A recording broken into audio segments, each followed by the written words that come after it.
Praise the Lord. கர்த்தருக்கு ஸ்தோத்திரம். தேவனுக்கு மகிமையுண்டாக. தேவனுடைய பிள்ளைகளே, இந்த நாளில் கூட தேவனுடைய வார்த்தையை நம்ம கவனிக்க வந்திருக்கோம். இந்த தேவனுடைய வார்த்தையிலேருந்து தேவன் நமக்கு என்ன வெளிப்படுத்துகிறார் என்பதை நீங்கள் அறிந்து கொள்ள வேண்டும். ஒவ்வொரு நாளும் பாருங்கள், நம்மளோடு கூட இடைப்படுகிறார் வேதத்து மூலியமாக. அந்த வேத வார்த்தைகளை நம்ம பிடித்து கொண்டு தேவனுக்கு சாட்சிகளாக வாழ வேண்டும். இப்பொழுது கூட பாருங்கள், இந்த மாதங்களில் தேவ பிள்ளைகள் ரொம்ப ஆயத்தமாக இருக்குங்க. எதுக்குன்னா, கிறிஸ்மஸ் கொண்டாட போகிறோம். கிறிஸ்மஸ் நாள் வரப்போகுது. இந்த கிறிஸ்மஸில் என்னுடைய காரியங்கள் என்ன இருக்க வேண்டும், நான் என்ன செய்ய வேண்டும் பாருங்கள். இன்றைக்கி நிறைய பேர் பாருங்கள் ரொம்ப மகிழ்ச்சியாக இருக்கும் குடும்பங்களில் பிள்ளைகள்லாம்.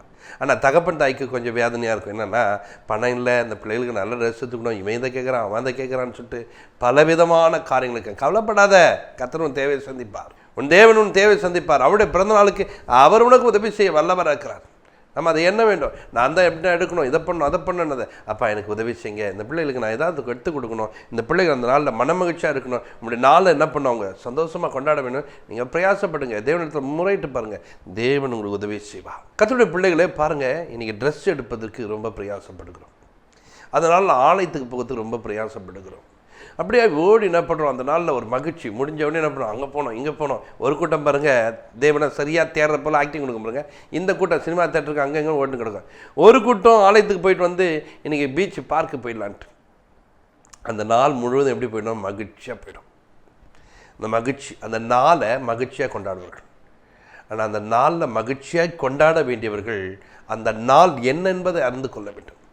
இயேசு எதற்காக பிறந்திருக்கிறார், அவர் பிறந்தவருடைய நோக்கம் என்ன, அவர் பிறந்ததுக்கான காரணம் என்ன, அவர் என் இரட்சகர், அவர் இரட்சகராய் பிறந்திருக்கிறார். இந்த இரட்சகரை நாம் என்ன வேண்டும், அறிந்து கொள்ள வேண்டும். யோவான் 4ஆம் அதிகாரம் 42ஆம் வசனம். அந்த ஸ்திரீயை நோக்கி, உன் சொல்லின் நிமித்தம் அல்ல, அவருடைய உபதேசத்தை நாங்களே கேட்டு அவர் மெய்யாக கிறிஸ்துவாகிய உலக இரட்சகர் என்று அறிந்து விசுவாசிக்கிறோம் என்றார்கள். அவருக்காக நீங்கள் மெய்யாகவே கிறிஸ்துவாகிய உலக இரட்சகராக இருக்கிறாராம். அவர் உலகத்துக்கே இரட்சகர். அவர் மெய்யான கிறிஸ்துவர். கவனிங்க, உன் சொல்லி நிமித்தம் அல்ல, நாங்கள் போய் பார்த்தோம், அவர்கிட்ட பேசினோம். அவர் யாராக இருக்கிறார் தெரியுமா, இந்த உலகத்துக்கே அவர் கிறிஸ்துவாய் காணப்படுகிறார். இந்த உலகத்தை ரட்சிக்க வந்த ஒரு மனிதன். அப்போ உலகத்தில் வந்த எத்தனை மனிதர்கள் வந்திருந்தாலும் அவர்களை அவர் ரட்சிக்கக்கூடியவராக இருக்கிறார். வேதத்தில் நீங்கள் பார்க்கலாம், அநேக இடங்களில் அநேக காரியங்களில் இரட்சகராய் வந்திருக்கிறார்கள். இந்த இரட்சகராய் வந்திருக்கிறவர்களை நீங்கள் பார்க்கும்போது பாருங்கள், மோசையை அங்கே எகிப்துக்கு ஒரு இரட்சகனாய் அனுப்பினார். அந்த இரட்சகன் ஒரு குறிப்பிட்ட நாள் நடத்தி கொண்டு வருகிறார். அந்த குறிப்பிட்ட நேரங்களில் அவருடைய சுவாபம் மாறவில்லை. அவர் ஏற்கனவே திரும்ப கோவப்பட்டு என்ன பண்ணார், அந்த இரட்சகர் அந்த கண்மலைகிட்ட பேசின இடத்துல அடிச்சுடுவார். ஒரு சில இடங்களில் கோவப்பட்டுருவார். நான் இவங்களை அழைத்து கொண்டு வந்தால் இவங்களுக்கு நான் தான் தாயா, நான் இவங்களுக்கு எப்படி நான் பால் கொடுக்க முடியுமா, இவங்க கேட்டதெல்லாம் செய்ய முடியுமா, உடனே கோவப்பட்டு ஒரு கடினமான வார்த்தைகளை பேசுவார். அப்போது அந்த இரட்சகனாய் வந்தவர் ஒரு குறிப்பிட்ட எல்லையை தாண்ட முடியாதபடிக்கு அவருடைய ஆயுஷ் நாட்கள் முடிந்து போகுது. அவர் பாலும் தேனும் ஓடக்கூடிய கானான் தேசத்துக்குள்ள கொண்டு போய் அவர்களை சேர்க்க முடியாதவர்களாய் மாறிவிட்டார். அந்த இரட்சகர் முடிஞ்சு விட்டார். கொஞ்ச நாள் கழிச்சு இந்த நியாயாதிபதி புத்தகத்தில் சிம்சோனை இரட்சகனாய் வந்திருப்பார். இந்த பெலிஸ்தீன் மக்கள் கையிலேருந்து இஸ்ரவேலை மீட்டெடுக்க வேண்டும். இஸ்ரவேல் பாவம் செய்யும்போது அங்கே மாட்டிக்கொண்டாங்க, சிக்கி கொண்டாங்க. அந்த பாவத்தில் இருக்கிற அந்த ஜனங்களை மேற்கொள்ள வேண்டிக்கு இந்த வருகிற அவர்களை கைக்கு தப்புவிக்கக்கூடிய ஒரு மனிதனாய் இரட்சகனாய் யாரை தெரிந்து கொண்டா தெரியுமா, இந்த நஸ்ரையனுடைய அவதாரம் உள்ளவராய் காணப்படுகிற இந்த சிம்சோன் பாருங்கள், தலை சவரங்க பண்ணக்கூடாதுன்னு சொல்லிட்டு வைத்து பெரிய திட்டத்தோடு வந்தவர். ஆனால் வந்தவர் ஒரு குறிப்பிட்ட நாளுக்கு அப்புறம் அவர் பாவம் செய்தவராய் அங்கே ஒரு தெளிலால் என்ற ஒரு மகள் எடுத்து போய் படுத்து அவர் என்ன பண்ண, தலை சிரைக்கப்பட்டு ஒரு அடிமைத்தனத்துக்குள்ளே போய்விட்டார். மீட்கப்பட வேண்டியவர், மீட்டு கொண்டு வரவர், அவரை மீட்க இப்போ ஆள் இல்லாத போயிடுச்சு. அப்படி மாற்றி கொண்டார். அப்போ பாருங்கள், கொஞ்ச நாள் கழித்து இந்த ஜனங்களை மீட்டுக்கொள்ள எத்தனையோ தீர்க்கதரிசிகளாம் வந்தாங்க, அவங்களெல்லாம் மீட்க முடியல. தேவன் தம்முடைய ஒரே பேரான குமாரனை உனக்காக கொடுத்தார். அவர் பூமியிலே இரட்சகராய் வந்தார். அவர் பூமியில் வந்து பிறந்தார். இதோ ஒரு கன்னிகை கர்ப்பவதி ஆகி ஒரு குமாரனை பெறுவார். அவளுக்கு இயேசு என்று பெயர். நம்ம பாருங்க, அவ்வளோ பரிசுத்தமாக வந்த ஒரு தேவன் பூமிக்கு வந்தார். உன்னுடைய பாவத்தை என்னுடைய பாவத்தை சுமந்து தீர்த்தார். கவனிங்க, வானசாஸ்திரிகளாக வந்து பார்க்கும்போது இன்றைக்கு இரட்சகர் பிறந்திருக்கிறார் என்று சொல்லப்பட்டிருக்கு. அவர் பிறப்பே ரட்சிக்கக்கூடியவராய் வந்திருந்தார். அந்த இரட்சகரை நாம் நோக்கி பார்க்கவில்லை. என் வாழ்க்கையில் இத்தனை கஷ்டங்களோடு இருக்கிறேனே, இத்தனை துயரங்களோடு இருக்கிறேனே, இவ்வளோ வேதனையோடு இருக்கிறேனே, என் பாவம் தீர்க்கப்படவில்லையே. இந்த இரட்சகர் இன்றைக்கு என் குடும்பத்தில் ஒரு ரட்சிப்பை கொடுக்க வந்திருக்கிறார் என்பதை அறிய வேண்டும். ஒரு கூட்டம் பீச்சு பார்க்குன்னு போய் நிற்கும், ஒரு கூட்டம் தேவையில்லாத இடங்களை நோக்கி போய் நிற்கும், ஒரு கூட்டம் அந்த நாளை புது ட்ரெஸ்லேயே கழிச்சிட்டு போயிடும். ஆனால் நீயும் நானும் என்ன செய்ய வேண்டியது தெரியுமா? எனக்கு ஒரு ரட்சகர் பிறந்திருக்கிறார். இன்னைக்கு என் குடும்பத்தில் ஒரு ரட்சிப்பை தேவன் கொடுக்க வல்லவராக இருக்கிறார். இவ்வளோ நாள் நாங்கள் வேதனைப்பட உண்மை தாங்க. இந்த 25ஆம் தேதி பார்த்தீங்கன்னா இந்த கிறிஸ்மஸ் நன்னாளில் என் தேவன் எனக்கு ஒரு ரட்சிப்பை கொடுக்க போகிறார். இந்த ரட்சகருடைய ரட்சிப்பு எங்கள் வீட்டுக்குள்ள ஆளுகை செய்ய போகுது. என் கணவனை கர்த்தர் இன்றைக்கு மாற்றப் போகிறார், என் மனைவியை மாற்றப் போகிறார், என் குடும்பத்தில் உள்ள பாவத்தில் இருக்கிறவர்களை விடுதலையாக்க போகிறார். நீ எண்ணி துதிக்க வேண்டும், எண்ணி தேவனை மயம்படுத்த வேண்டும், எண்ணி அவரை சோதரிக்க வேண்டும். ஒரு கூட்டம் வேறு விதமாக என்ன பண்ண அலங்காரம் பண்ணிக்கொண்டு ஆலயத்துக்கு போயிட்டு ஆலயத்தில் பலூனை கட்டின அதை பண்ணோம் இதை பண்ணோம், இப்படியே ஒரு சந்தோஷமாக அன்றைக்கி ஒரு டான்ஸ் கின்ஸ் எல்லாம் வச்சு அப்படியே மகிழ்ச்சி கூட போயிட்டு ரொம்ப நல்லாச்சுல்ல அப்படின்னு சொல்லிட்டு அதை ஒன்று ஸ்டேட்டஸ் போட்டு உட்காந்து கிடக்கும். முடிஞ்சு போன விஷயங்களெல்லாம் பார்த்துங்க என்ன பண்ணோம், ஸ்டேட்டஸ் போட்டுன்னு உட்காந்து அதை பார்த்து நிற்கும். நல்லா இருக்குல்ல இவங்க பாரு இப்படி பண்ணிக்க, அவங்க பாரு இதை பார்த்துருக்க ஒரு கூட்டம் இருக்கும். ஆனால் நீ எதை பார்க்கணும் தெரியுமா? ரட்சகரை பார்க்க வேண்டும், எனக்கு ரட்சிப்பு கொடுக்க வந்தவரை பார்க்க வேண்டும். எனக்காக பிறந்த இயேசு எனக்கு ஒரு ரட்சிப்பை வைத்திருக்கிறாரே, அந்த ரட்சிப்பை நான் அடைய வேண்டும். மெய்யாகவே இவர் கிறிஸ்து உலக ரட்சகர். உலகத்துள்ள யாரா இருந்தாலும், உலகத்தில் யார் பிறந்திருந்தாலும் அவர்களை ரட்சிக்க வந்த ஒரு தேவன்.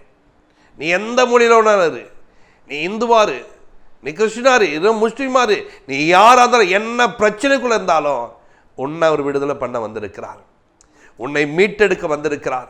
நீ இன்னைக்கு எதில் மாட்டிக்கொண்டிருக்கிற? கடலில் மாட்டிக்கொண்டிருக்கியா? கண்ணீரில் மாட்டிக்கொண்டிருக்கியா? உன்னை ரட்சிக்க வந்த ஒரு தேவன்.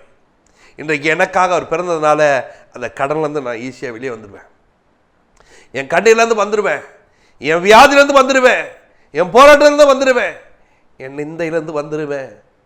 ரட்சகர் எனக்காக பிறந்திருக்கிறார். ரட்சிப்பை கொடுக்கிற தேவன் ஒருத்தர் பிறந்திருக்கிறார். ஏதோ ஒரு மதத்தினருக்கு மாத்திரமல்ல ஒரு ரட்சகர், உலகத்தில் இருக்க எல்லாருக்கும் ஒரு ரட்சகராக இருக்கிறார். இவர் உலக ரட்சகர். இந்த உலக ரட்சகர் உனக்காக பிறந்திருக்கிறார். இந்த நாளை நீ நினைவு கூர்ந்து அன்றைக்கு நீ தேடுவாய் என்னால், அன்றைக்கு அவருடைய ஆலயத்துக்கு அப்படி போவேனா, அந்த ரட்சகர் உன்னை ரட்சிப்பார், அந்த ரட்சகர் உன்னை மீட்டெடுப்பார், அந்த ரட்சகர் உனக்கு உதவி செய்ய காத்திருக்கிறார். கவனிங்க, ஆலயத்துக்கு வருகிறார்கள், குடும்பமாக வருவதில் ஒரு சில குடும்பங்கள். அதனால் ஆலயத்துக்கு என்ன பண்ண, குடும்பமாக போக விடுத்து கிடையாது. நீ இன்னைக்கு போகாத, இதை செய்யாத. அந்த நேரத்தில் தான் ஒரு மாறி ஒரு காரியங்கள்லாம் குடும்பத்துக்குள்ள பிரச்சனை கொண்டு வருவான். அந்த பிரச்சனையை கொண்டு வருகிற எல்லா காரியங்களும் மாற வேண்டும். கவனிங்க, வசந்தத்து வாசிங்க, 1 தீமோத்தேயு 1:15 வாசிங்க. பாவிகளை ரட்சிக்க கிறிஸ்து இயேசு உலகத்தில் வந்தார் என்கிற வார்த்தை உண்மையும் எல்லா அங்கீகரிப்புக்கும் பாத்திரமுமானது. அவர்களில் பிரதான பாவி நான். அல்லேலூயா. பாவிகளை ரட்சிக்கத்தான் இயேசு என்ன பண்ணாரா? இந்த உலகத்துக்கு வந்தார். அது உண்மையும் எல்லா அங்கீகரிப்புக்கும் பாத்திரமாக இருக்கிறதாம். இதுதான் உண்மை. இந்த உண்மையை சொல்றாரு, பாவிகள பிரதான பாவி நான் என்றார். ஏன் தெரியுமா? இப்ப ரட்சகர் எனக்குரியவராய் மாறிவிட்டார். நீங்கள், நான் ஒரு நீதிமான், நான் அப்படி இருக்கிறேன் இப்படி இருக்கிறேன், உன்னை பெருமை பாராட்டாத. 2 பேர் ஜெபம் பண்ண போனா, அதில் ஒருத்தன் சொல்றான், கவனிச்சிங்களா, நான் என்ன பண்ணுறேன், தசமா கொடுக்குறேன், காணி கொடுக்குறேன், ஆலயத்துக்கு போகிறேன், அதை பண்ணுறேன் எல்லாம் சொல்லிட்டு அவனை போல இல்லைன்ட்டான்.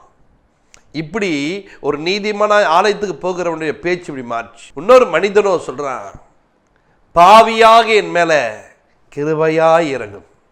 பார்த்தாரு, இவனல்ல அவனே நீதிமான் என்று சொன்னார்.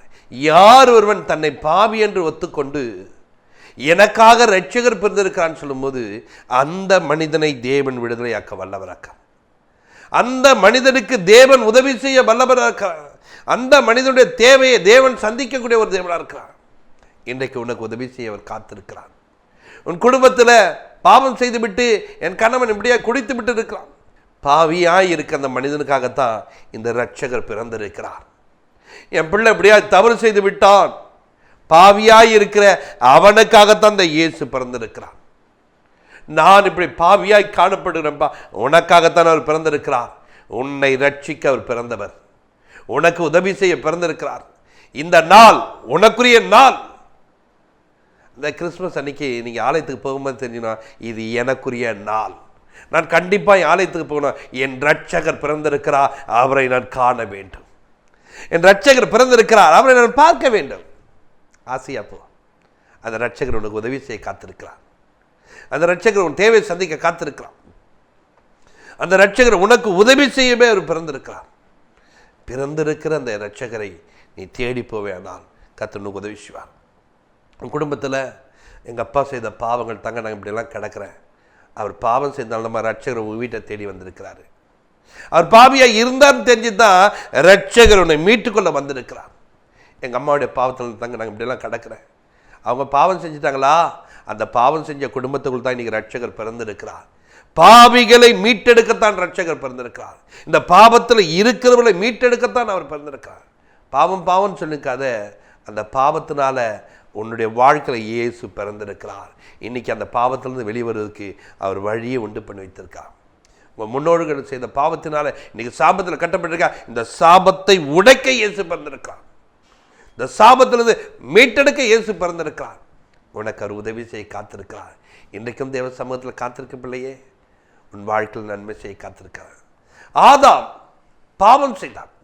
இந்த ஆதாம் நிமித்த பாவம் அப்படியே கண்டினியூ ஆகி வந்துட்டே இருக்கு. எந்த மனிதனும் விடுதலாக்கப்படுற எல்லாரும் பிரச்சனைகளை மாறாங்க. இந்த பாவம் அநேகருடைய வாழ்க்கையில் அப்படியே கடந்து வந்துட்டே இருக்கிற நேரத்தில் நினச்சிங்களா, அடுத்த மனிதனை ஒருத்தர் கொண்டு வந்து நிறுத்துறார், அந்த மனிதனும் பாவம் செய்கிறார். மாற இன்னொரு மனிதனை கொண்டு வர, அந்த மனிதனும் பாவம் செய்கிறார். கவனிக்க, இப்படி பாவங்கள் எப்பட தொடர்ந்து வந்து கொண்டே இருக்குது. இந்த பாவங்கள்லேருந்து மீட்டெடுக்க யாருமே இல்லை. பாவத்திலிருந்து விடுதலை கொடுக்க யாருமே இல்லை. பாவத்திலிருந்து உதவி செய்ய யாருமே இல்லை. பாவத்திலிருந்து வெளியில் கொண்டு வரத்துக்கு இன்னைக்கு யாருமே இல்லை. பார்த்தாரு, பிதாவானவர் ஒரே பேரான குமாரனை நமக்காக கொடுத்திருக்கிறார். அந்த ஒரே பேரான குமாரன் பூமியிலே இரட்சகராய் பிறந்திருக்கிறார். இந்த இரட்சகர் நமக்கு உதவி செய்ய காத்திருக்கிறார். அவர் உனக்காக பிறந்த ஒரு தேவன். கவனிங்க, 1 யோவான் 4:9 தேவன் தம்முடைய ஒரே பேரான குமாரனை விசுவாசிக்கிற எவனோ அவரை விசுவாசிப்பாரு, உன் வாழ்க்கையில் கெட்டு போக மாட்டேன். நீ கெட்டு போகாதபடிக்கு உன்னை காத்து கொள்ள ஒருத்தர் பிறந்திருக்கிறார். உன்னை மீட்டெடுக்க பிறந்திருக்கிறார்.